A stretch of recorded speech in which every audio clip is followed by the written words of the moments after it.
Hello द्वार पूजा का गाना गाने जा रहे हैं। अच्छा लगे तो लाइक शेयर सब्सक्राइब जरूर करिए। धूमा मचावला अइले बरियतिया हो, धूमा मचावला अइले बरियतिया हो। बाजन बाजे बड़ा जोर ए लाला, बाजन बाजे बड़ा जोर ए लाला। घर में से बोलेली बेटी हो कवन बेटी, घर में से बोलेली बेटी हो कवन बेटी। जसुदी से यार जहाँ मारा ए लाला, भसुदी से यार जहाँ मारा ए लाला। देवधी से यार जहाँ मारा ए लाला। धीरे धीरे बाजाना बाजाया मोरे ससुर जी, धीरे धीरे बाजन बाजावैया मोरे भसुर जी। छतिया में धड़कना होला ए लाला, छतिया में धड़कना होला ए लाला।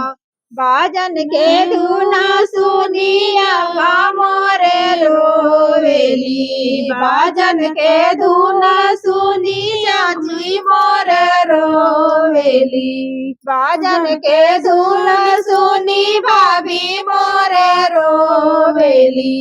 पापा बैठे मनवा मारे ए लाला, पापा बैठे मनवा मारे ए लाला।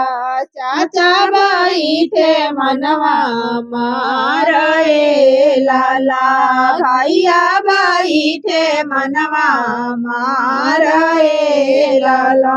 इतना ही दिन बेटी तोहरा के रखली हो, इतना ही दिन बेटी तोहरा के रखली हो। इतना ही दिन बेटी तोहरा के रखली हो। आजू हो जाइबू पराया ए लाला, आज हो जाइबू पराया ए लाला। धूमा मचावत अइले बरियतिया हो, धूमा मचावत अइले बरियतिया हो। बाजन बाजे बड़ा जोर ए लाला, बाजन बाजे बड़ा जोर ए लाला।